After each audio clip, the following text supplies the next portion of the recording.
The number one myth that Westerners have about this conflict is that Arabs and Jews have been fighting for thousands of years and they're going to continue to fight. This is really quite bizarre because all it takes is a little bit of reading of history to find out that this just isn't true. There is no congenital historical enmity between the Arabs and the Jews. The Jews flourished in the Arab world at a time when they were being persecuted throughout all of Europe. At the end of the 19th century, because of anti-Semitism in Europe, European Jews began to try and figure out a solution to the Jewish problem. A very small minority adhered to Zionism, the idea that the only place in which they could be safe is within a Jewish state. Zionist Jews actually had a design on the land of Palestine, the idea of creating a homeland for Jews in the land of Palestine. And this is really the beginning of the conflict. The mainstream Israeli Jewish society believed, because that's the way they had been educated, that Palestine was empty, had been empty when the Jewish settlers came there. Who paid the price when they settled there? Is it really true that Israel was a land without a people for a people without a land?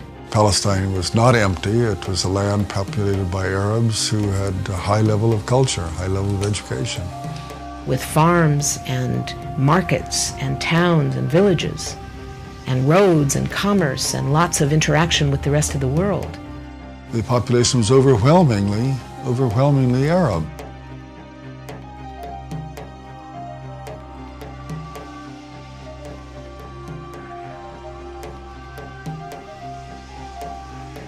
Jewish immigration increased under British rule following World War I, when Britain implemented the Balfour Declaration, promising a Jewish homeland in Palestine.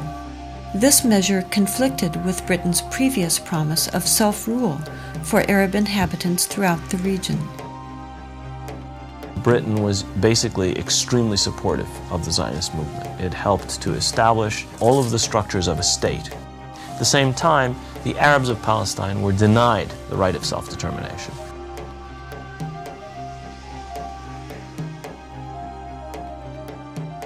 The Palestinians saw a European power decide the future of a non-European territory, in flat disregard of both their presence and wishes. In the 1920s, as land was being stripped away from local residents, the first clashes between Palestinians and Jews began, and would continue on for years to come.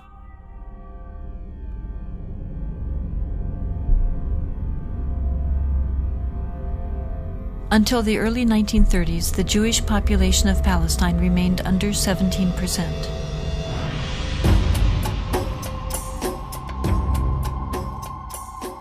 Hitler's rise to power in Germany completely changed that. In just 5 years, 174,000 Jews flooded into Palestine, doubling their population.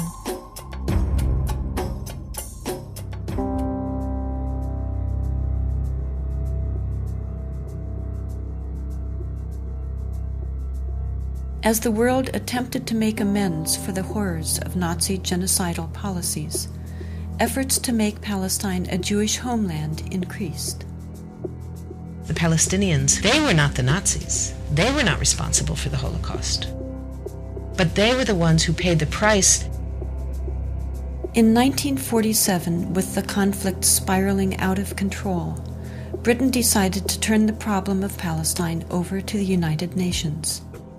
The UN, under pressure, proposed to divide the land into two states, an Arab state and a Jewish state. Arabs were to be given 43% of the land, despite the fact that they made up more than 2/3 of the population and owned over 92% of the land. Jews were to be given 56%, although they comprised only 1/3 of the population and owned less than 8% of the total area. Nevertheless, they were given not only most of the land, they were given the most fertile land. Zionist leaders took advantage of their superior military preparation and immediately began occupying major Arab cities in Palestine.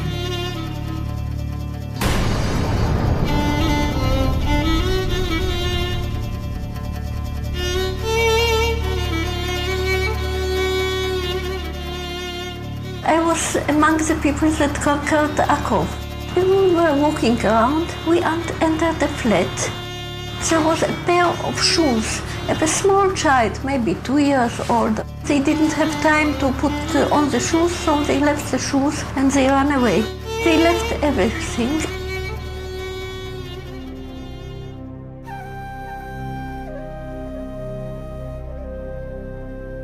We found out that there was a systematic expulsion of Palestinians, and there was, as I said, there was an ethnic cleansing operation taking place. The most infamous campaign was the massacre at the village of Deir Yassin, where over 100 men, women, and children were systematically murdered. هذا البيت ما كان متخبين فيه أنا وولادي وأخويا موسى. ما كان لي أنا عندنا أخوي موسى مشان نتونس بالله فيه. هذا البيت. أجوا قالوا لما كنا بالبيت كنا مش كسر خبطنا الكنبلة وجينا ست صوابتنا وبنت الصوابت اللي مسحوا ولادي. وكان بعد ما راحت المراكة الحالة كانت تكسر الباب عليهم وطلعونا. بدهم يقتلوا أخوي مسدبة فيه على وجهها اللي يقتلوه. وتناولت 250 ليرة من عدة. وقلت يا خواجه بس مشان الله الطالب بدها ستكت للشي. قال لي كتير انت كويس. هات المصاري وبعد شو اخوتي الحنو شو نسوي فيها اخوتي الحنو. اجراك يا ويلي هي زمتك على السلام. راكحني. وهذا اللي نعود احط لك الخمس زيت ويكون راسك في موسك الدواء. حط لك 5 مليون تحت راسك.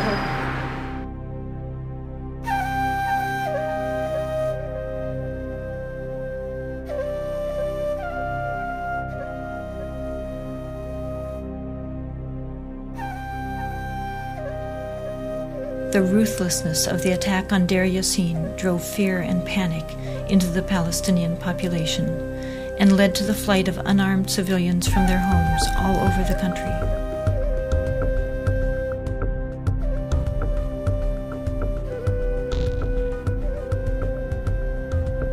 As a result, maybe 300 or so thousand Palestinians had already been expelled before the first Arab soldier entered Palestine.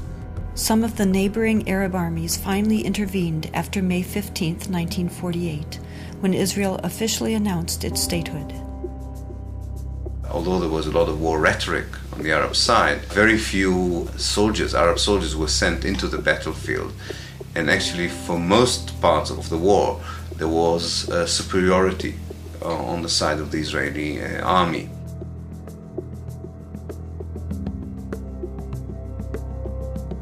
The Israeli army cleansed much of the territory and took over a large part of the designated Palestinian state. The new state of Israel encompassed 78% of the total land of Palestine.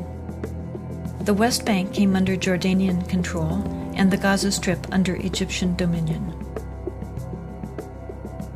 Although a truce was declared between Israel and the Arab states, true peace remained elusive, as over 700,000 Palestinian refugees languished in nearby camps, often in sight of homes to which they still held the deeds and a deep desire to return.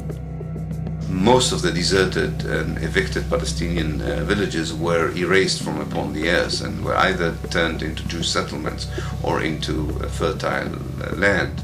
Of the 500 Palestinian villages in what became Israel in 1948, 400 were destroyed.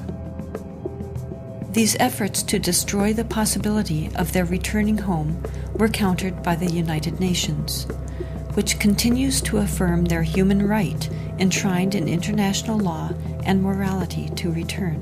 A Palestinian who had lost her land or lost his land as the result of the creation of Israel in 1948 cannot come back even for a visit. I can go back to Israel as if I were returning and claim immediate citizenship, having no historic tie, speaking no Hebrew, knowing no one in the country, having no family who ever was there. All that one needs is being Jewish, a religious group like any other.